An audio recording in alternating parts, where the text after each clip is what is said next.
You like bad movies? Let's talk Titanic II.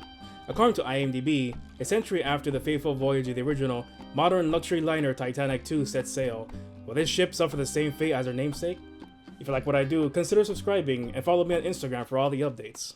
Where do I even begin with this movie? What's the point of this movie? It brings nothing new and everything it does is so awful. It seems like they were trying so hard to make it a real drama film, but there's no way anyone can take it seriously. They filmed many scenes at the Queen Mary, which is docked in Long Beach, California. I've been to the Queen Mary several times and I instantly recognized it. All they did was remove the name Queen Mary from the ship and put Titanic II.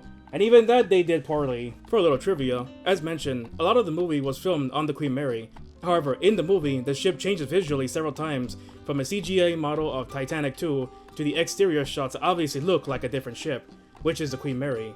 So they can't even get the continuity right. The Queen Mary has been used many times in movies, most notably in the Poseidon Adventure from 1972, another disaster movie involving the sinking of a ship. That movie, however, is good because it's not trying to rehash Titanic. The movie was produced by a company called The Asylum. They're like the LJN of movies, an entire company full of Tommy Wiseaus. Everything they do is a gigantic tsunami of guerrilla diarrhea. They just hire anybody with no experience in filmmaking whatsoever, with no competence in their craft, and they wait to just see what happens next. As expected, so many things about this movie are poor. The acting, the special effects, the animation, the cinematography, the tone, the pacing, the continuity. I mean, there's just so much. The writing and acting, however, is especially bad. I'll explain. Serious scenes happen, but they are written and acted in such a way that are so bad, they just make you laugh.